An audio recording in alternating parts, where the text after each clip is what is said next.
नमस्कार दोस्तों, स्वागत है आप सभी का आपके अपने channel study for RS and IAS के अंदर। आज हम पढ़ेंगे अक्टूबर 2024 के अंतर्राष्ट्रीय क्रोनोलॉजी को। और इसके अंदर आज हम पढ़ने वाले हैं वन लाइनर, अंतर्राष्ट्रीय और राष्ट्रीय परिदृश्य। और आगे बढ़ें उससे पहले जो हमारी पेंडिंग क्रोनोलॉजीज़ हैं, उनको भी हम जल्दी ही कवर करेंगे। पहले हम अक्टूबर वाली क्रोनोलॉजी, क्योंकि ये आ चुकी है, तो हम पहले इसको कवर करेंगे और उसके बाद में इन्हीं दिनों के अंदर या इसी मंथ में जो है मैं कहूँ, तो हम पेंडिंग जो हमारी क्रोनोलॉजीज़ है उसको भी कवर करेंगे। और आपका जो हमारा जो आरएस प्रीलिम्स का जो पेपर है उसकी डेट आ गई है, उसकी 3 फ़ेब को हमारा एग्ज़ाम है। तो उससे पहले जितने भी हमारे इम्पोर्टेंट करंट अफ़ेयर्स से रिलेटेड टॉपिक्स हैं, उनको भी हम जो है इसी प्लेटफ़ॉर्म पर डिस्कस करेंगे। तो चैनल के साथ में आप बने रहिएगा, और बने रहने के लिए भी आपका बहुत-बहुत धन्यवाद, क्योंकि काफ़ी टाइम से वीडियोज़ नहीं आ रहे थे। फिर भी आप लोगों ने कमेंट्स किए हैं, कमेंट सेक्शन में आपके कमेंट्स मैंने सबके पढ़े हैं। अदर प्लेटफ़ॉर्म्स पे भी आपने जो है संपर्क किया है। उन सभी को मैं यहीं एड्रेस करती हूँ। आप सभी का तहे दिल से आभार। और दिवाली की आप सभी को मेरे और मेरे परिवार की तरफ से ढेर सारी शुभकामनाएँ। तो चलिए इसी गुड नोट पे जो है हम हमारे अक्टूबर वाली क्रोनोलॉजी को स्टार्ट करते हैं। इसका पीडीएफ देखिए आपको 2-3 दिन में जो है टेलीग्राम चैनल पे मिल जाएगा। आप टेलीग्राम चैनल जो है जॉइन कर लीजिएगा। डिस्क्रिप्शन में मैं उसका लिंक जो है आपको दे दूँगी। सबसे पहले देखिए कवर पेज हम देखते हैं। कवर पेज पर स्पोर्ट्स से रिलेटेड काफ़ी सारी न्यूज़ हैं, और स्पोर्ट्स पे आरएस में चाहे यूपीएससी में, दोनों में काफ़ी सारे क्वेश्चंस आते हैं। तो पर्सन इन न्यूज़ करके हमारा एक टॉपिक है प्रीलिम्स के अंदर। तो उसके अंदर जो स्पोर्ट्स प्लेयर्स हैं उसको लेकर के क्वेश्चन आते हैं, या जो भी एक बड़ा कुछ ऐसा इवेंट होता है उससे रिलेटेड, जैसे कि ओलंपिक्स हो गए, ओलंपियाड है, जैसे चेस ओलंपियाड अभी हम पढ़ेंगे। तो इन पे क्वेश्चंस जो है वो आने की संभावना रहती है, तो इसको बहुत ध्यान से आपको पढ़ना है, क्योंकि फैक्चुअल चीज़ें हैं, अगर आप 2-3 बार रिवाइज़ करेंगे तो वो आपको याद हो जाएँगी। यहाँ पर देखिए कि हमारा फर्स्ट जो न्यूज़ है उसको हम पढ़ते हैं। 45th फिडे चेस ओलंपियाड जो है बुडापेस्ट में ऑर्गेनाइज़ किया गया। सबसे पहले तो हमको यही ध्यान रखना है कि 45th फिडे चेस ओलंपियाड का आयोजन कहाँ हुआ? तो हंगरी की राजधानी बुडापेस्ट में इसका आयोजन किया गया। अच्छा, ये इम्पोर्टेंट और क्यों है? क्योंकि इसमें भारत का प्रदर्शन काफ़ी अच्छा रहा। भारत ने 2 कैटेगरीज़ में यहाँ स्वर्ण पदक जीते हैं। एक तो जो है ओपन कैटेगरी में, दूसरा महिला वर्ग के अंदर। तो स्वर्ण पदक इस बार जो है वो भारत अपने लिए यहाँ पर लेकर के आया है। और इसमें अगर हम डीप में जाते हैं तो 44th यानी इससे पहले वाला जो चेस ओलंपियाड है, जो कि 2022 में आयोजित किया गया था, ये जो है हमारे भारत के अंदर इसका आयोजन किया गया था। तो भारत के चेन्नई के अंदर इसका आयोजन हुआ था, और उस समय दोनों कैटेगरीज़ में भारत को कांस्य पदक मिला था। अच्छा, ये चीज़ इम्पोर्टेंट इतना पीछे जाकर के मैंने क्यों बताया? क्योंकि देखिए 44th जो हमारा ये चेस ओलंपियाड हुआ था भारत में, ये 30 साल में पहली बार जो है इसका आयोजन भारत में किया गया था। 1927 से चेस ओलंपियाड हो रहे हैं, और उसके बाद 30 वर्षों के बाद यानी 3 डेकेड्स के बाद में भारत में इसका आयोजन किया गया। इसी से रिलेटेड एक क्वेश्चन यूपीएससी में आया था। वो क्वेश्चन क्या है वो मैं आपको नहीं इसमें दिखाऊँगी, मैं आपको बता देती हूँ। क्वेश्चन इस प्रकार से था कि 3 स्टेटमेंट्स दिए हुए थे। उन स्टेटमेंट्स में पहला स्टेटमेंट यही था कि भारत में पहली बार जो है इसका आयोजन किया जा रहा है 30 वर्षों के बाद में, तो ये स्टेटमेंट सही था। दूसरा स्टेटमेंट था कि इसका जो ऑफ़िशियल मैस्कट है वो थाम्बी था। ये इसका सेकंड स्टेटमेंट था। थर्ड स्टेटमेंट उसके अंदर प्राइज़ को लेकर के था, कि ये जो अवार्ड है उसके अंदर पुरुषों को जो अवार्ड दिया गया उसका नाम है हैमिल्टन रसल कप, और महिलाओं को जो अवार्ड दिया गया है उसका नाम कुछ गलत दे रखा था, तो उसका आपको वहाँ पर रिजेक्ट करना था। तो ये आप देखिए यहाँ पर कि जो इवेंट जो ऑर्गेनाइज़ होते हैं, जो इतने बड़े स्तर के जो स्पोर्ट्स इवेंट होते हैं, उससे रिलेटेड क्वेश्चन एग्ज़ाम्स में आते हैं। तो आपको जब भी हम पढ़ें तो उसको थोड़ा-सा डीपली आपको पढ़ना है, और अगर भारत में उसका ऑर्गेनाइज़ हो रहा है तो और भी अच्छे से जो है उसको पढ़ना है। यहाँ पर आपको फ़ोटो दिखेगी, ये जो चेस प्लेयर है इनका नाम है डी गुकेश, इनका नाम तो आप जानते ही होंगे। नेक्स्ट यहाँ पर न्यूज़ देखिए, जो न्यूज़ आइटम है वो आपका इस साल का जो आखिरी ग्रैंड स्लैम है, जो कि है यूएस ओपन, उससे रिलेटेड है। ये इटली के खिलाड़ी हैं और ये बेलारूस के खिलाड़ी हैं। इटली के पहले खिलाड़ी हैं जिनको कि यूएस ओपन मिला है, मतलब इटली से पहले खिलाड़ी हैं जिन्होंने यूएस ओपन जीता है। तो इनके बारे में हम यहाँ पर पढ़ेंगे। और अब यहाँ पर देखते हैं विशेष आकर्षण में। तो इस बार का जो दादा साहब फाल्के पुरस्कार है वो मिथुन चक्रवर्ती को दिया गया है। ये कौन से नंबर का दादा साहब फाल्के, तो ये ध्यान रखना है, 54th वाला दादा साहब फाल्के पुरस्कार है। उसके अलावा देखिए वैश्विक नवाचार सूचकांक, जिसको हम बोलते हैं ग्लोबल इनोवेशन इंडेक्स, जो कि विपो जारी करता है, इसमें भारत का स्थान है इस बार 39th। प्रधानमंत्री जी ने ब्रुनई, सिंगापुर और अमेरिका की यात्रा की है। क्वाड का शिखर सम्मेलन, जो कि बहुत इंपॉर्टेंट है हमारे मेंस पॉइंट ऑफ व्यू से, इसको हम पढ़ेंगे आगे। और फिर देखिए यहाँ पर डीआरडीओ ने एक हल्के टैंक जिसका नाम जोरावर है, उसका सफल परीक्षण किया है। दिल्ली में नई मुख्यमंत्री हैं अतिशी मरलेन, इनका जो है इनका निर्वाचन हुआ है। फिर यहाँ पर देखिए गुजरात की रिया सिंघा को जो है मिस यूनिवर्स इंडिया का खिताब दिया गया है। फिर पेरिस पैरालंपिक खेल हैं, इसको तो हम डिटेल में पढ़ेंगे आगे। रेमन मैग्सेसे पुरस्कार है, इसको भी हम आगे पढ़ेंगे। और यहाँ पर हॉकी और ड्यूरेंट कप से रिलेटेड जो है वो ट्रॉफीज़ हैं, इनको भी हम आगे डिस्कस करेंगे। तो चलिए अब हम आगे हमारे फर्स्ट पेज पे चलते हैं। यहाँ पर देखिए जो दादा साहब फाल्के पुरस्कार है उससे रिलेटेड न्यूज़ है। तो मिथुन चक्रवर्ती को जो है 54th दादा साहब फाल्के पुरस्कार दिया गया है। ये देश के सिनेमा जगत का सर्वोच्च जो है वो पुरस्कार है, तो ये हमें ध्यान रखना है। इसको दिया है हमारे यहाँ पर सूचना प्रसारण जो मंत्री है अश्विनी वैष्णव, उनके द्वारा ये पुरस्कार जो है वो दिया गया है। इसके तहत एक स्वर्ण कमल और 10 लाख रुपए की राशि प्रदान की जाती है। ये तो एक कुछ फैक्ट है।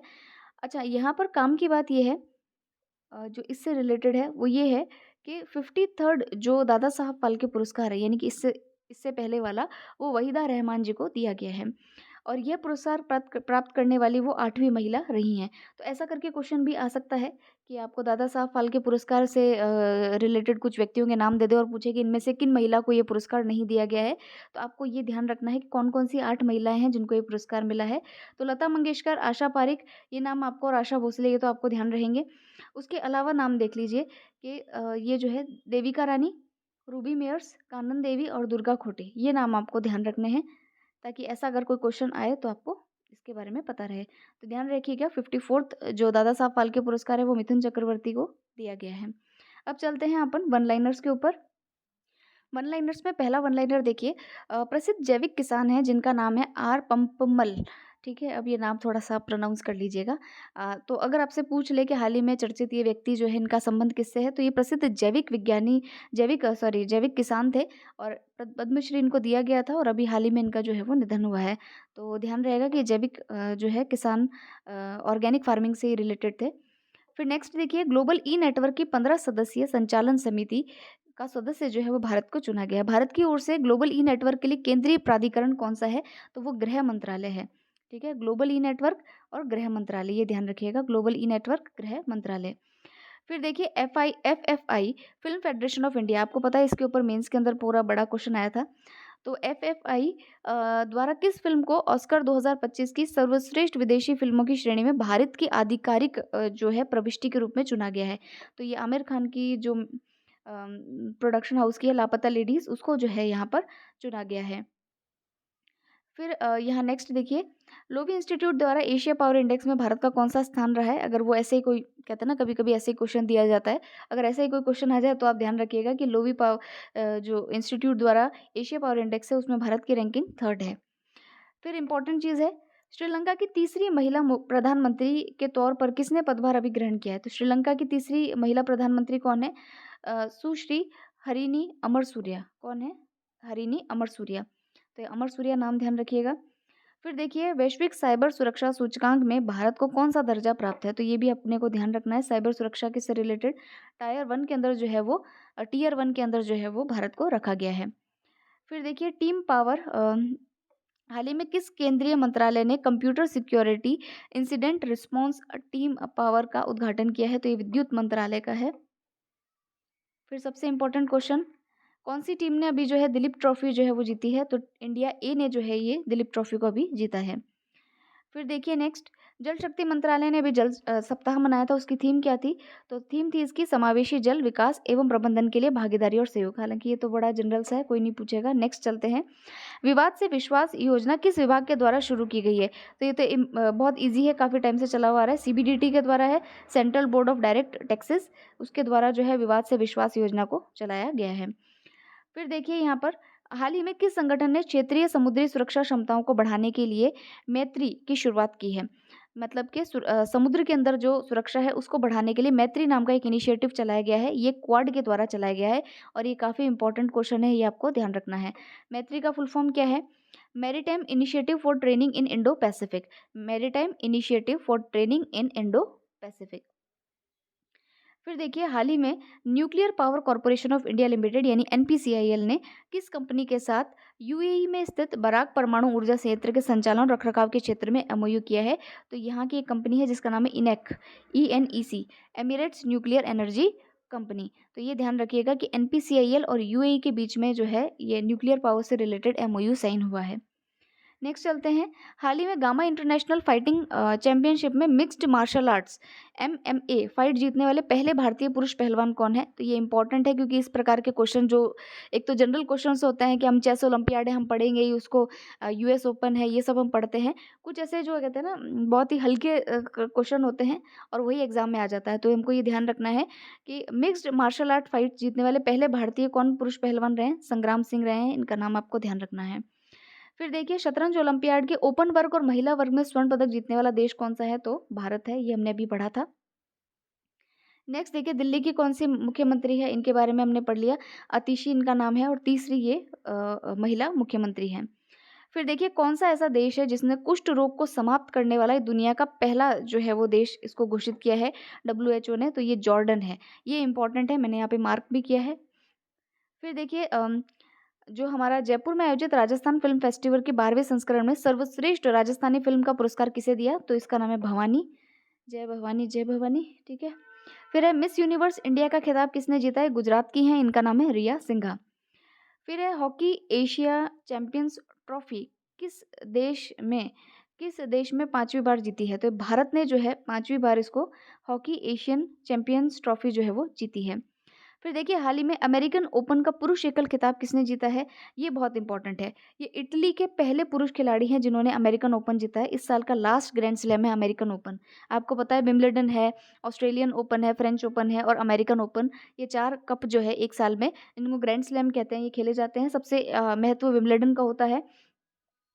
तो इस बार जो है लास्ट जो ये खिताब है अमेरिकन ओपन जो है इटली से पहली बार किसी पुरुष ने जीता है जिनका नाम है जेनिक सिनर। नाम ध्यान रखिएगा, जेनिक सिनर इनका नाम है। ये क्वेश्चन आ सकता है।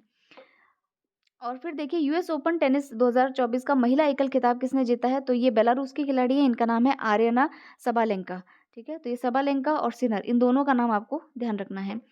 फिर देखिए ड्यूरेंट कप जो है मोहन बागान को हराकर किस टीम ने जीता है? तो नॉर्थ ईस्ट यूनाइटेड जो टीम है उसने जीता है। ड्यूरेंट कप फुटबॉल से रिलेटेड है और ये इस बार किसने जीता है? तो नॉर्थ ईस्ट यूनाइटेड टीम ने जीता है। फिर स्पेन में संपन्न अंडर 20 विश्व कुश्ती चैंपियनशिप में महिलाओं के 76 किलोग्राम का स्वर्ण पदक किसने जीता है? तो ज्योति बेरवाल है जो कि भारत से है। उन्होंने इसका स्वर्ण पदक जो है यहाँ पर जीता है। ये भी ध्यान रखेंगे। और इसके अंदर विश्व जूनियर भारोत्तोलन चैंपियनशिप में 55 किलोग्राम में, अच्छा ये किलोग्राम वर्ग का तो चलो ध्यान नहीं रहेगा, खिलाड़ी का नाम ध्यान रखिएगा धनुष। और इन्होंने कुश्ती के अंदर भारोत्तोलन यानी वेट लिफ्टिंग के अंदर जो है ये चैंपियनशिप में कांस्य पदक जीता है। प्रधानमंत्री ने पीएम मित्र पार्क की आधारशिला जो है वो कहाँ रखी है? तो पीएम मित्र जो है आपको पता होगा mega integrated textile regional and apparel वस्त्र उद्योग से रिलेटेड ये एक स्कीम थी और इसका जो पार्क है उसका जो आधारशिला है वो अमरावती में रखी गई है। हाल ही में कौन एलसीए तेजस उड़ाने वाली पहली महिला फाइटर पायलट बनी है? इनका नाम है स्क्वाड्रन लीडर मोहना सिंह। फिर है भारत रक्षा विमान प्रदर्शनी का आयोजन ये जोधपुर में हुआ, ये ठीक है। फिर है चौथा वैश्विक नवीनीकरण ऊर्जा निवेशक सम्मेलन और एक्सपो री इन्वेस्ट जिसका नाम है, इसका आयोजन कहाँ किया गया? तो ये गांधीनगर गुजरात में इसका आयोजन किया गया है। फिर देखिए 15 सितंबर प्रतिवर्ष किस रूप में मनाया जाता है जिसकी वर्ष 2024 की theme artificial intelligence as a tool for good governance रही है? तो 15 सितंबर को मनाया जाता है अंतर्राष्ट्रीय लोकतंत्र दिवस। अच्छा ये बहुत इंपॉर्टेंट है, यहाँ पर स्टार लगा लीजिएगा। भारत और ओमान के मध्य एक संयुक्त सैन्य अभ्यास का आयोजन किया गया, उसका नाम क्या है? उसका नाम है अल नजह। फिर देखिए यहाँ पर उड़ीसा में महिलाओं को सशक्त बनाने के लिए प्रधानमंत्री ने एक योजना शुरू की है जिसका नाम है सुभद्रा योजना। आपको पता है सुभद्रा और कृष्ण सुभद्रा और बलराम का मंदिर जो है उड़ीसा के पुरी में है, जगन्नाथपुरी जिसको हम जानते हैं। तो सुभद्रा योजना कहाँ पर है? उड़ीसा के अंदर चलाई गई है। पेरिस पैरा ओलंपिक की पदक तालिका में शीर्षस्थ देश चीन ने कुल कितने पदक जीते हैं? तो चाइना जो है पेरिस पैरा ओलंपिक में फर्स्ट पोजीशन पे आया है और उसने 220 पदक जीते हैं। ये आपको एज इट इज़ जो है वो चीज़ याद रखनी है, इस पे भी क्वेश्चन बनने की संभावना है। हाल ही में गठित की गई संसद की स्थायी समितियों में विदेश मामलों की समिति का अध्यक्ष किसे नियुक्त किया गया है? तो विदेश मामलों का जो अध्यक्ष है वो किसे नियुक्त किया गया है? तो यहाँ पे शशि थरूर जो है, कांग्रेस से जो शशि थरूर है उनको इनका अध्यक्ष जो है वो नियुक्त किया गया है। अब एक बार हम फटाक से इसका रिवीजन करते हैं। तो यहाँ देखिए आर पंपपल ये कौन है? जैविक किसान है और इनका भी निधन हुआ है, क्वेश्चन पूछा जा सकता है। फिर है ग्लोबल ई नेटवर्क गृह मंत्रालय। फिर है FFI, यहाँ पर भारत की प्रविष्टि है लापता लेडीज़। फिर है एशिया पावर इंडेक्स में इसके अंदर तीसरा स्थान भारत का। श्रीलंका की तीसरी प्रधानमंत्री हरिनी अमरसूरिया साइबर सुरक्षा सूचकांक में टियर 1 के अंदर भारत है। CSIRT पावर ये किसके द्वारा है? विद्युत मंत्रालय के द्वारा। दलीप ट्रॉफी किसने जीती? इंडिया ए ने। फिर यहाँ देखिए विवाद से विश्वास योजना CBDT के द्वारा। फिर है मैत्री जो है किसके द्वारा है? क्वाड के द्वारा। और NPCI और UAE के मध्य जो है ये इनेक, ये ध्यान रखना है, ये किसके लिए है? Nuclear power corporation of India limited, इन दोनों के बीच में क्या है? MOU साइन किया गया है। फिर है ये MMA वाली फाइट्स, ये है संग्राम सिंह। शतरंज ओलंपियाड में भारत ने 2 स्वर्ण पदक जीते। फिर यहाँ देखिए दिल्ली की कौन सी मुख्यमंत्री है? तीसरी हैं। आतिशी कौन सी मुख्यमंत्री हैं? तो तीसरी हैं। WHO ने कुष्ठ रोग में जॉर्डन को। फिर यहाँ देखिए राजस्थानी सर्वश्रेष्ठ फिल्म भवानी। रिया सिंघा मिस यूनिवर्स इंडिया। और हॉकी एशियन चैंपियंस ट्रॉफी 5वीं बार किसने जीती? भारत ने। अमेरिकन ओपन जेनिक सिनर और आर्यना सबालेंका। यहाँ पर Durand cup north east United के द्वारा। और यहाँ पर विश्व कुश्ती चैंपियनशिप में महिलाओं में ज्योति बेरवाल। और यहाँ पर धनुष। और PM मित्र पार्क के आधारशिला अमरावती में। रक्षा विमान प्रदर्शनी जोधपुर के अंदर। और री इन्वेस्ट जो है इसका वैश्विक नवीनीकरण ऊर्जा सम्मेलन कहाँ? गांधीनगर गुजरात में। 15 सितंबर को क्या आता है? अंतर्राष्ट्रीय लोकतंत्र दिवस। और आर्टिफिशियल इंटेलिजेंस को लेकर के यहाँ थीम थी। अल नजहा क्या है? तो भारत और ओमान के बीच में संयुक्त सैन्य अभ्यास है। सुभद्रा योजना उड़ीसा की है। और पेरिस पैरा ओलंपिक के अंदर जो है 220 पदक किसने लिए हैं? चाइना ने फर्स्ट पोजीशन पे। शशि थरूर को जो है वो विदेशी मामलों की समिति का अध्यक्ष नियुक्त किया गया है। सो फ्रेंड्स ये हो गए हमारे वन लाइनर्स कंप्लीट। अब हम चलते हैं अंतर्राष्ट्रीय परिदृश्य के ऊपर। सबसे पहले देखिए वैश्विक नवाचार सूचकांक, जिसको हम बोलते हैं ग्लोबल इनोवेशन इंडेक्स। नवाचार के अंदर जो है ये एक पूरा इंडेक्स निकालता है। कौन निकालता है? तो वीपो के द्वारा इसको निकाला जाता है, हिंदी में जिसको बोलेंगे विश्व बौद्धिक संपदा संगठन। ये इसका 17वां संस्करण था।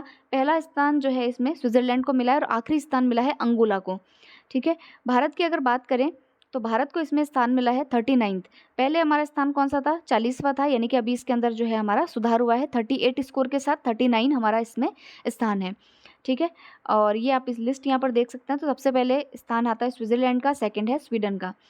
अगर हम इसकी थीम देखें तो थीम इसकी थी unlocking the promise of social entrepreneurship, सामाजिक उद्यमिता के वादे को उजागर करना। बस इससे ज़्यादा इसके अंदर कुछ भी जानने की आवश्यकता हमको नहीं है। आगे चलते हैं।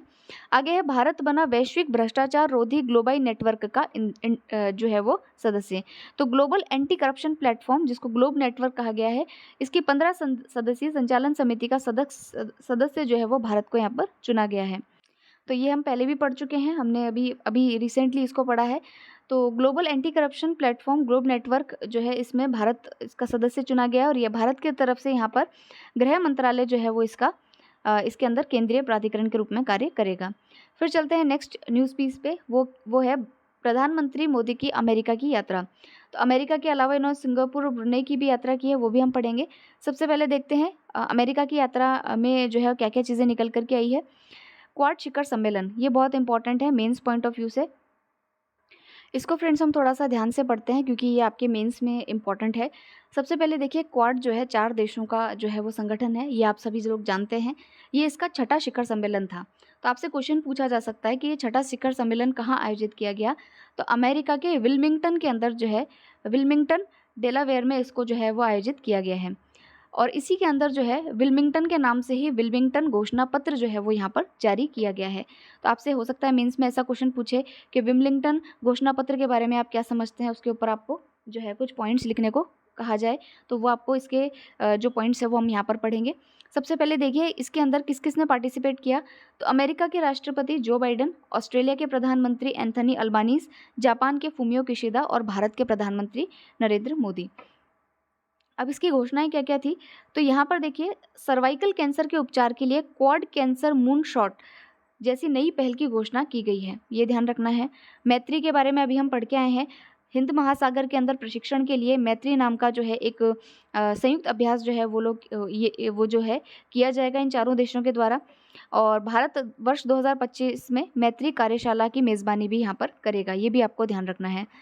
और इसके अलावा हिंद प्रशांत क्षेत्र में टिकाऊ और लचीले पत्तन बुनियादी ढांचे के विकास के लिए, पत्तन यानी कि जो पोर्ट्स होते हैं उनके बुनियादी इंफ्रास्ट्रक्चर के विकास के लिए quad ports of the future partnership की घोषणा भी की गई है।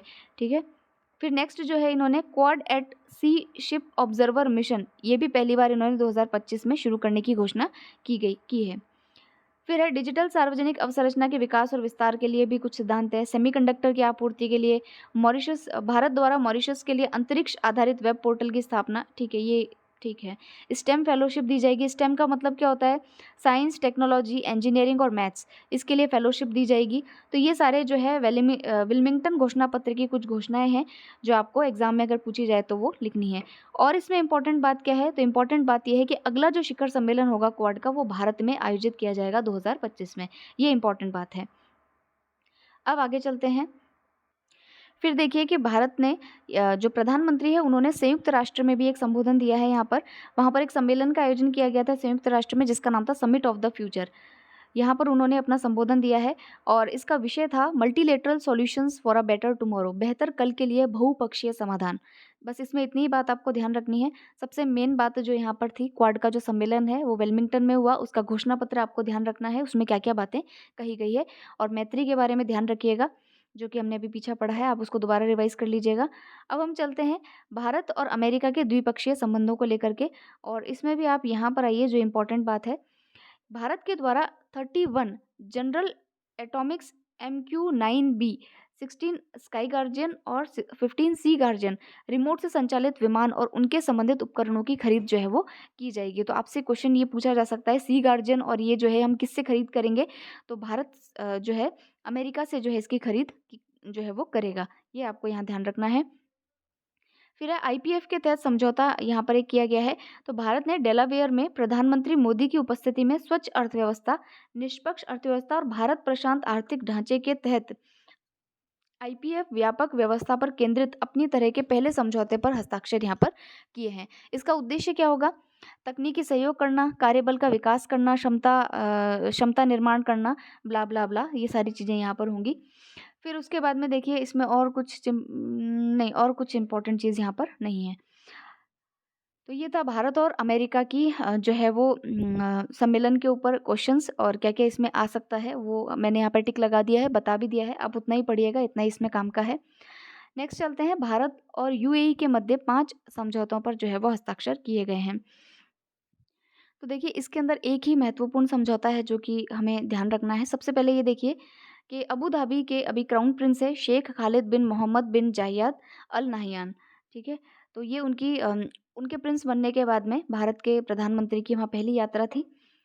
उसके अलावा यहाँ पर क्या समझौता किया गया? तो अबू धाबी के क्राउन प्रिंस की भारत यात्रा के दौरान दोनों देशों के मध्य असैन्य परमाणु सहयोग के लिए MOU सहित 5 महत्वपूर्ण समझौते किए गए थे।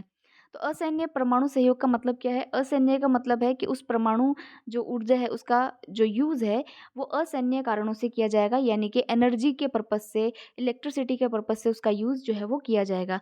तो इसके लिए एमिरेट्स न्यूक्लियर एनर्जी कंपनी, जिसको बोलेंगे इनेक, ENEC, और nuclear power corporation of India limited NPCIL, इनके बीच बराक परमाणु ऊर्जा संयंत्र के संचालन और रखरखाव के क्षेत्र में MOU किया गया है। ये बराक परमाणु ऊर्जा संयंत्र कहाँ पर है? तो ये अबू धाबी अमीरात के भीतर अल दफरा में स्थित है और ये अरब विश्व का पहला परमाणु ऊर्जा संयंत्र है। इसके यूज़ के लिए इनेक और NPCIL के बीच में समझौता किया गया है। तो ये असैन्य परमाणु सहयोग समझौता है UAE और भारत के बीच में, तो आपको इसका नाम ध्यान रखना है। उसके अलावा तो कई सारे समझौते हैं, जैसे कि एक स्ट्रेटेजिक पेट्रोलियम रिजर्व को लेकर के भी है, सामरिक पेट्रोलियम रिजर्व को लेकर के। एडनॉक और इस्पराल जो भारत का है, इन दोनों ने जो है इसमें समझौता किया है। हालांकि ये इतना इंपॉर्टेंट नहीं है, ये ध्यान रखिएगा कि ये जो बराक परमाणु संयंत्र है इसको लेकर के समझौता किन 2 देशों के बीच में हुआ है? तो UAE और जो आपका भारत है उसके बीच में ये समझौता किया गया है। अब चलते हैं नेक्स्ट न्यूज़ आर्टिकल पे। ये है प्रधानमंत्री मोदी की ब्रुनई, दारुसलाम और सिंगापुर की यात्रा को लेकर के। यहाँ क्या क्या टेक अवेज हैं वो हम देख लेते हैं। सो फ्रेंड्स, यहाँ पर देखिए कि प्रधानमंत्री मोदी की ब्रुनई, दारुसलाम और सिंगापुर की यात्रा। तो ब्रुनई की पहली द्विपक्षीय यात्रा थी किसी भी भारतीय प्रधानमंत्री की है, और यहाँ पर प्रधानमंत्री जी ने बंदर सेरी बेगवान में प्रतिष्ठित उमर अली सैफुद्दीन मस्जिद का यहाँ दौरा किया है। इस मस्जिद का नाम ब्रुनई के 28वें सुल्तान उमर अली सैफुद्दीन थर्ड के नाम पर जो है वो रखा गया है। जो वर्तमान सुल्तान है उनके पिता के नाम पर इसका नाम रखा गया है। और प्रधानमंत्री ने यहाँ ब्रुनई दारुसलाम के सुल्तान हाजी हसनल बोल्किया से मुलाकात की और द्विपक्षीय यात्रा की। हालाँकि ये इतना इम्पोर्टेंट नहीं है। इसमें यही इतनी ही बात काम की थी कि अगर पूछे कि बंदरसेरी बेगवान में ये उमर अली सैफुद्दीन मस्जिद कहाँ है? तो ये आप ध्यान रखिएगा, ये ब्रुनेई दारुसलाम में है। फिर सिंगापुर प्रवास में क्या बात हुई? तो सिंगापुर के प्रधानमंत्री हैं लॉरेंस वोंग और राष्ट्रपति है थरमन शनमुगरत्नम। तो ये आप ध्यान रखिएगा, प्रधानमंत्री तो है लॉरेंस और राष्ट्रपति है थरमन। इनसे यहाँ पर मुलाकात की गई और इन्वेस्ट इंडिया कार्यालय की स्थापना कराने को लेकर के सिंगापुर में जो है वो उसकी घोषणा की गई है और भारत का पहला तिरुवल्लुवर सांस्कृतिक केंद्र सिंगापुर में खोले जाने की जो है वो घोषणा यहाँ पर की गई है। बस इतनी ही बातें इसमें काम की है, उसके अलावा कुछ इसमें विशेष है नहीं। फिर देखिए टाइम 100 एआई 2024 की सूची। तो प्रसिद्ध जो हमारी टाइम पत्रिका है उसमें एआई 2024 जो है उसको लेकर के एक सूची जो है वो जारी की गई है और इसके अंदर जो है एआई का मतलब आर्टिफिशियल इंटेलिजेंस है। टाइम ने इस सूची को 4 भागों में डिवाइड किया है। भाई कुछ लोग को लीडर्स, कुछ को इनोवेटर्स, कुछ को शेपर्स और कुछ को थिंकर्स में विभाजित यहाँ पर किया गया है। इसमें 15 भारतीयों और भारतीय मूल के प्रभावशाली लोगों को शामिल किया गया है। कुछ भारतीयों के नाम आप यहाँ पर ध्यान रख सकते हैं, जैसे कि रेल मंत्री अश्विनी वैष्णव, बॉलीवुड एक्टर अनिल कपूर, इन्फोसिस के को-फाउंडर नंदन नीलकनी जो है, इनको इसमें जो है शेपर्स की श्रेणी में शामिल किया गया है। उसके अलावा तो देखिए यहाँ पे लीडर्स, इनोवेटर्स और थिंकर्स में काफ़ी सारे नाम हैं, इतने नाम ध्यान रहेंगे नहीं, तो इतना हमें नहीं पढ़ना है, सिर्फ यही नाम ध्यान रखिएगा। अश्विनी वैष्णव, अनिल कपूर और इन्फोसिस के को-फाउंडर नंदन नीलेकनी जो है, इनका नाम शेपर्स श्रेणी में रखा गया है। फिर देखिए यहाँ पर जो शॉर्ट न्यूज़ है उसको देख लेते हैं। अब देखिए इसमें जो मुख्य न्यूज़ है वो ये है कि मुख्य वैज्ञानिक सलाहकार गोलमेज सम्मेलन, इंग्लिश में बोलेंगे chief science advisers round table conference, इसका आयोजन पेरिस के फ्रांस में किया गया है, जहाँ पर यूनेस्को का मुख्यालय है, वहाँ पर इसका आयोजन किया गया और इसमें भारत ने जो है इसका नेतृत्व किया है। 2025 में इस सम्मेलन का आयोजन कहाँ किया जाएगा? दक्षिण अफ्रीका के अंदर इसका आयोजन किया जाएगा।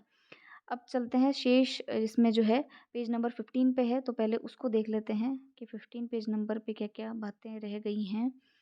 काफ़ी इम्पोर्टेंट बात रही है न्यू डेवलपमेंट बैंक को रिलेटेड। हाँ, देखिए ये आपका अंतर्राष्ट्रीय परिदृश्य की कुछ खबरें हैं जो यहाँ पर दी गई है। देखिए न्यू डेवलपमेंट बैंक आपको पता है ब्रिक्स के द्वारा जो है इसको तो ब्रिक्स के द्वारा जो है न्यू डेवलपमेंट बैंक की स्थापना 2015 के अंदर की गई थी, आपको पता है। और अभी ब्रिक्स देशों के अलावा इसके अंदर 8 सदस्य थे। अभी इसमें लेटेस्ट 9th सदस्य कौन सा ऐड हुआ है? तो एक अफ्रीकन कंट्री है जिसका नाम है अल्जीरिया। तो अल्जीरिया को जो है इसमें इंक्लूड किया गया है। ये बहुत इंपॉर्टेंट क्वेश्चन है, ये आपको ध्यान रखना है। न्यू डेवलपमेंट बैंक का नया सदस्य कौन है? तो अल्जीरिया है। अब सदस्य कितने हो गए? 9 हो गए। 9 कौन-कौन से हैं? तो 5 देश तो ब्रिक्स के हैं, जिसके अंदर के ब्राज़ील, रशिया, इंडिया, चाइना और साउथ अफ्रीका। तो ये तो हो गए ब्रिक्स के देश। उसके अलावा और कौन-कौन है? तो अगर एशिया की बात करें तो हमारा बांग्लादेश है, फिर संयुक्त अरब अमीरात है और मिस्र है। और अगर यहाँ की बात करें तो अल्जीरिया है, ठीक है? अफ्रीका से कौन-सा देश है? अल्जीरिया है। तो ये नाम आपको ध्यान रखने हैं। और 2021 में बांग्लादेश जुड़ा था, संयुक्त अरब अमीरात जुड़ा था और 2023 में यानी कि पिछले साल किसको जोड़ा गया था? मिस्र को। और 2024 में किसे जोड़ा है? अल्जीरिया को जोड़ा है। तो ये आपको ध्यान रखना है। फिर चलते हैं नेक्स्ट आर्टिकल पे। नेक्स्ट आर्टिकल देखिए कि एशिया का तीसरा ऐसा कौन-सा देश है जिसने समलैंगिक विवाह को जो है वो अनुमति दी है? तो एशिया के पहले 2 देश तो हैं ताइवान और नेपाल, तीसरा जो देश बना है वो है थाईलैंड। तो ये आप ध्यान रखिएगा, थाईलैंड जो है वो तीसरा देश है। फिर आईएलओ की एक रिपोर्ट है, आईएलओ मतलब कि इंटरनेशनल लेबर ऑर्गनाइजेशन की रिपोर्ट है। उसमें कहा गया है कि कंपनी में जो ओवरवर्क होता है उसको करने के मामले में कौन-सा देश सर्वोच्च स्थान पर आता है?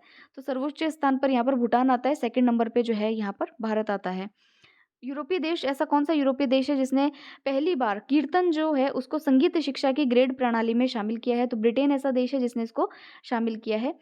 फिर देखिए संयुक्त राष्ट्र महासभा के 79वें सत्र में किस देश को यूएन का पूर्ण सदस्य न होने के बावजूद सदस्य देशों के साथ स्थान दिया गया है? तो वो है पैलेस्टाइन, जिसको हम हिंदी में बोलते हैं फिलिस्तीन, ठीक है? तो ये कुछ इम्पोर्टेंट चीज़ें थी जो हमने यहाँ पे आज डिस्कस की हैं। तो देखिए राष्ट्रीय परिदृश्य में पहली खबर है वैश्विक साइबर सुरक्षा सूचकांक 2024। इसमें भारत को टियर 1 जो है वो उसका दर्जा दिया गया है। तो टियर 1 के अंदर भारत के अन्य कोई से कौन से पड़ोसी देश हैं? तो देखेंगे आप बांग्लादेश और पाकिस्तान जो है उनको भी जो है टियर 1 के अंदर रखा गया है। इसके अंदर भारत और पाकिस्तान और मतलब आप देख लीजिए कि किस कैटेगरी में अभी भारत इसमें चल रहा है। तो 46 देशों को जो है टियर 1 कैटेगरी में यहाँ पर रखा गया है। टियर 1 की अगर हम बात करें तो इसमें रोल मॉडलिंग और टियर 2 के अंदर प्रगतिशील, टियर 3 के अंदर स्थापित, इस प्रकार से जो है ये स्कोरिंग की गई है।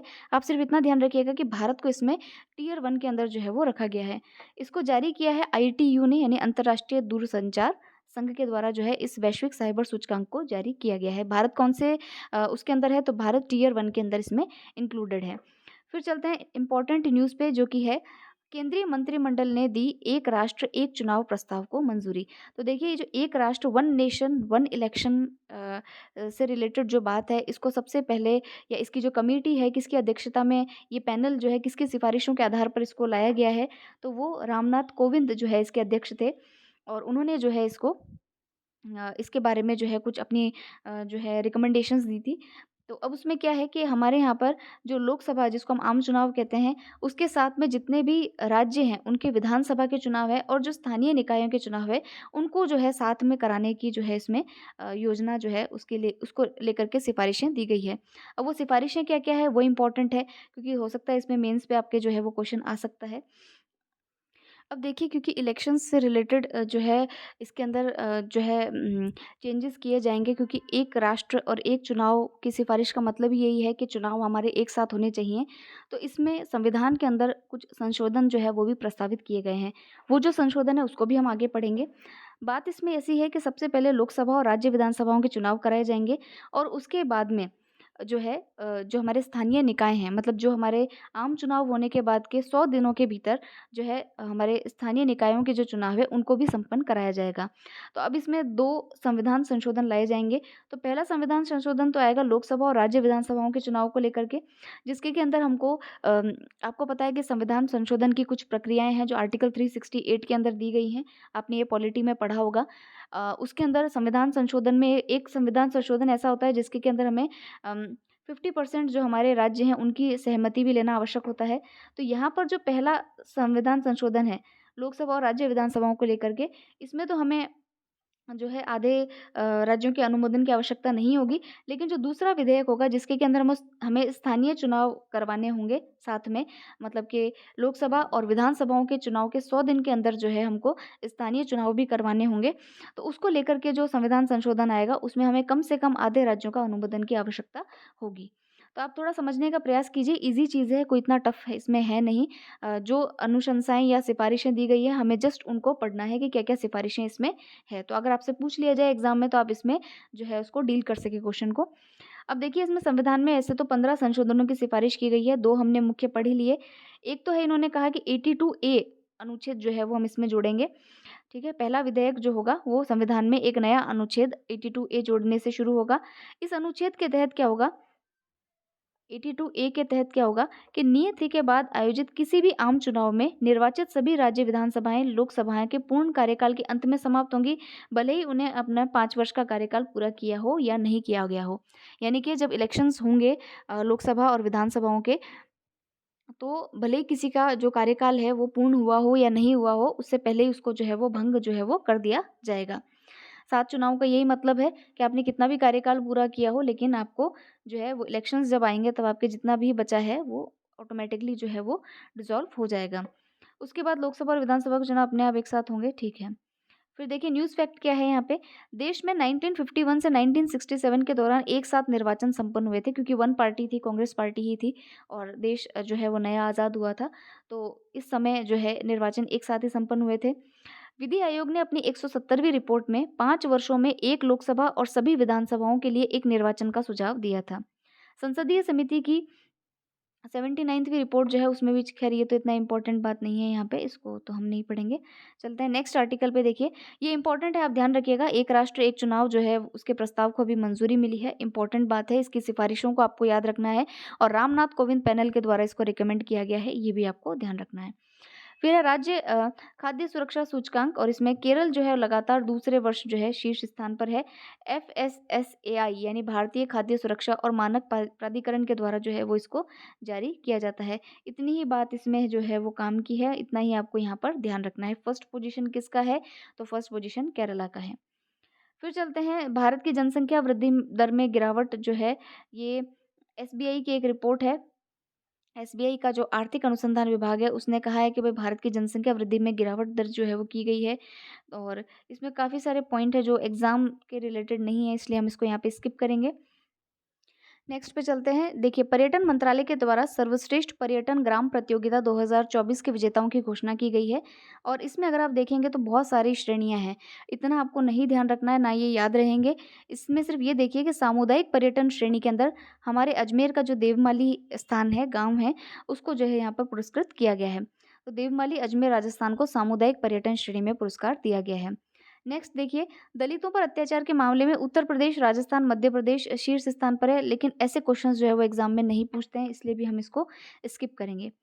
फिर नेक्स्ट चलते हैं। गिर आरक्षित क्षेत्र में शेरों के लिए इको सेंसिटिव जोन जो है वो घोषित किया गया है।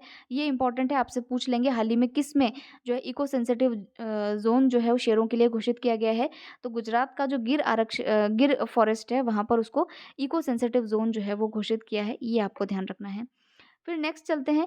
केंद्र सरकार ने की श्रमिकों के लिए न्यूनतम वेतन दरों में वृद्धि।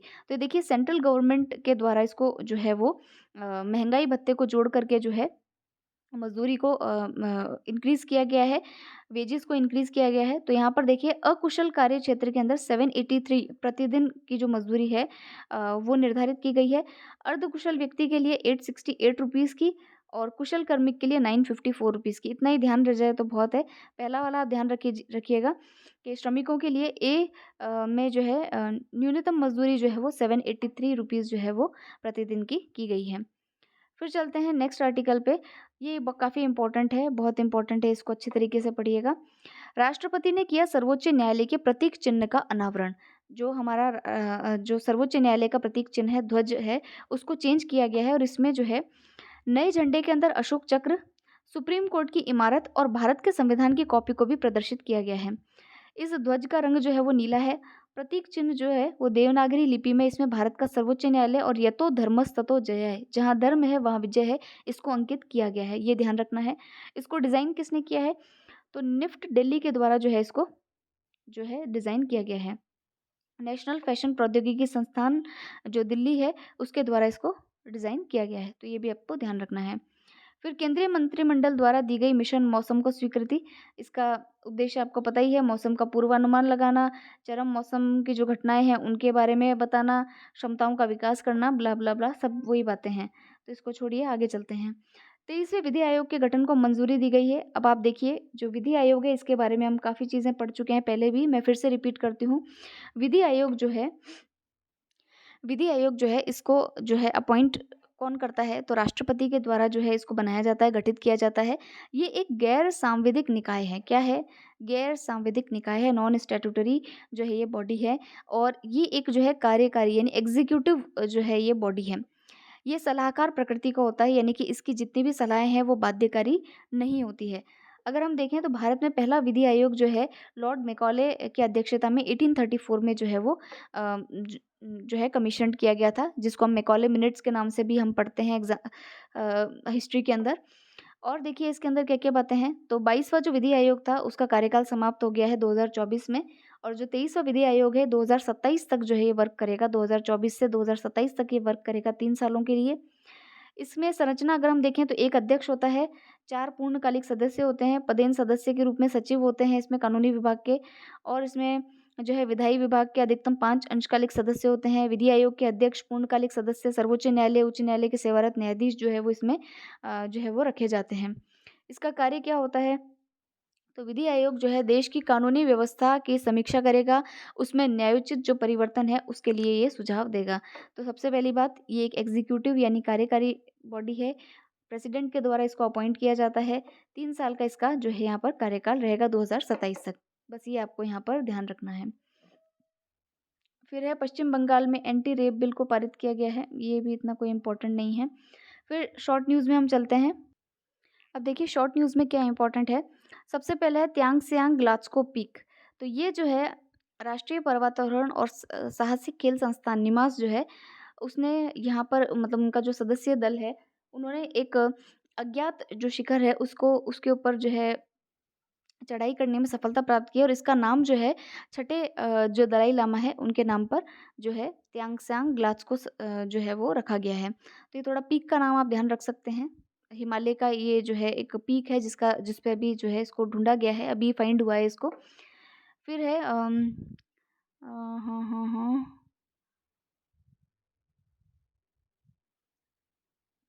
पीएम जनमन क्या है? तो पीएम जनमन जो है प्रधानमंत्री जनजातीय आदिवासी न्याय महाअभियान है। अ, इसमें जो है सफलता के आधार पर जनजातीय क्षेत्रों और समुदायों को समग्र और सतत विकास सुनिश्चित करना, जनजातीय क्षेत्रों के लिए जो है एक अभियान चलाया गया जिसका नाम है पीएम जनमन। बस इतना ही ध्यान रखना है इसमें। फिर देखिए यहाँ ये है श्री विजयपुरम। तो अंडमान निकोबार की जो राजधानी है पोर्ट ब्लेयर, उसका नाम बदलकर अभी श्री विजयपुरम किया गया है। आपको पता है अंडमान निकोबार, वैसे अभी मैं घूमने गई थी वहाँ पे, तो वहाँ पर मैंने सेल्युलर जेल जो है वहाँ की देखी, वहाँ के जो बीचेज़ हैं, श्री राधापुरम बीच है जो कि ग्रीन फ्लैग जिसको मिला हुआ है, वो मैंने वहाँ पर देखा है। तो उसके कुछ पिक्चर्स मेरे पास में है, मैं आपको कम्युनिटी पोस्ट पर उसको आज जो है वो शेयर करूँगी। तो काफ़ी अच्छा है वो। तो वहाँ अभी देखिए कि वहाँ की राजधानी पोर्ट ब्लेयर है, उसका नाम बदल करके श्री विजयपुरम रखा गया है। ऐसा क्यों किया गया है? तो देखिए चोल साम्राज्य के दौरान यह द्वीप जो है नौसेना अड्डे की भूमिका निभाने के लिए जो है वो प्रसिद्ध था। और उसके अलावा जो है यहाँ पर हाँ, उसके अलावा और भी काफ़ी चेंजेस किए गए हैं। यहाँ पर जो 21 जो द्वीप हैं, उनका नाम जो है परमवीर चक्र विजेताओं के नाम पर रखने का फैसला भी किया गया है। जैसे कि हैवलॉक द्वीप, ये भी मैं घूम के आई थी वहाँ पे, इसको स्वराज द्वीप का नाम दिया है। नील द्वीप को शहीद द्वीप का, रॉस द्वीप को नेताजी सुभाष चंद्र द्वीप जो है वो नाम दिया गया है। यहाँ पर एक सेल्युलर जेल है जिसे काला पानी के नाम से जाना जाता है, और इस सेल्युलर जेल में जो है रात को नाइट शो किया जाता है, और उसमें पूरा जो इसका इतिहास है वो यहाँ पर बताया जाता है। तो काफ़ी अच्छा और रोचक स्थान है और देखने लायक जगह है। अगर आपको कभी मौका मिले तो ज़रूर से आपको यहाँ यात्रा करनी चाहिए। फिर चलते हैं नेक्स्ट आर्टिकल पे। नेक्स्ट आर्टिकल क्या है? ये डीजी यात्रा सुविधा।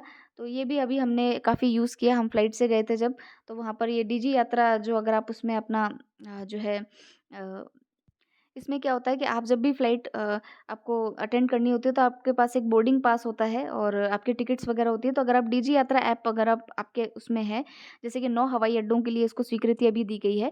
तो जिस हवाई अड्डे के लिए स्वीकृति होगी वहाँ आपको फिर लाइन में नहीं लगना होगा, वहाँ तुरंत आप स्कैन कीजिए और डायरेक्ट जो है आपकी बोर्डिंग वहाँ पर हो जाती है। तो ये उसके लिए है। अ, हालाँकि इस पे कोई क्वेश्चन एग्ज़ाम में आएगा नहीं। फिर चलते हैं नेक्स्ट आर्टिकल पे, ये है आपका आईबीसीए की स्थापना पर ढांचागत समझौते को केंद्रीय मंत्रिमंडल की मंजूरी। आईबीसीए क्या है? तो ये है इंटरनेशनल बिग कैट अलायंस। ये क्या है? इंटरनेशनल बिग कैट अलायंस है, और इसका सदस्य देश बनने के भारत के प्रस्ताव को जो है अभी मंजूरी दी गई है। अब तक कुल 4 देश जो हैं, भारत, निकारागुआ, इस्तावानी, सोमालिया इंटरनेशनल यानी आईबीसीए के सदस्य बन चुके हैं। तो भारत सहित 24 देशों ने आईबीसीए का सदस्य बनने के लिए अभी तक सहमति दी है। 4 इसमें अभी जो है वो सदस्य बन चुके हैं। तो अभी जो है हमारे मंत्रिमंडल ने भी जो है इसको मंजूरी दी है। बिग कैट अलायंस का मतलब यही है कि जो जैसे कि लायंस है, लेपर्ड्स है, टाइगर है, इन सब के कंज़र्वेशन के लिए जो है इसको इस अलायंस को जो है वो बनाया गया है। अब हम चलेंगे शॉर्ट न्यूज़ पे, जो कि मंथली वन लाइनर है, उसको देख लेते हैं इसमें कौन सा इंपॉर्टेंट है। तो यहाँ देखिए इंपॉर्टेंट न्यूज़ है, चीता प्रोजेक्ट के तहत मध्य प्रदेश राजस्थान की सीमा पर स्थित किस वन्य जीव अभयारण्य में इस वर्ष के अंत तक 5 से 8 चीतों का समूह छोड़े जाने की संभावना है। तो ये आपको नाम थोड़ा सा लिखते ही हम सोचेंगे गुजरात में तो नहीं है कहीं, तो ध्यान रखिएगा कि मध्य प्रदेश और राजस्थान की सीमा पर है गांधी सागर वन्य जीव अभयारण्य। तो यहाँ पर जो है प्रोजेक्ट चीता के तहत जो है वो 5 से 8 चीतों के समूह छोड़े जाने की संभावनाएं हैं। ठीक है। फिर इसमें और कुछ इम्पोर्टेंट नहीं है। पीएम आशा ठीक है। और त्रिपुरा के बरखतल में नवनिर्मित किस मंदिर का सिद्धेश्वरी मंदिर, ये भी इतना इम्पोर्टेंट नहीं है। हाँ, केंद्र सरकार ने कितनी आयु से अधिक के सभी लोगों को स्वास्थ्य बीमा योजना आयुष्मान भारत के अंतर्गत लाने का निर्णय लिया है? तो 70 ईयर्स तक के जो हैं उनको इसमें लाने का जो है वो निर्णय लिया गया है। ठीक है। सो फ्रेंड्स, ये था आज हमारा अंतर्राष्ट्रीय और राष्ट्रीय परिदृश्य जिसकी की खबरें हमने पढ़ ली हैं। नेक्स्ट जब हम मिलेंगे तो हम जो हमारा टेक्नोलॉजी और जो आर्थिक परिदृश्य है और प्रादेशिक परिदृश्य है उसको हम कंप्लीट करेंगे। तो इसको आप ज़रूर से पढ़िए और अच्छे तरीके से इसको रिवाइज़ कीजिए। तब तक मिलेंगे हम नेक्स्ट वीडियो में। Thank you very much for listening.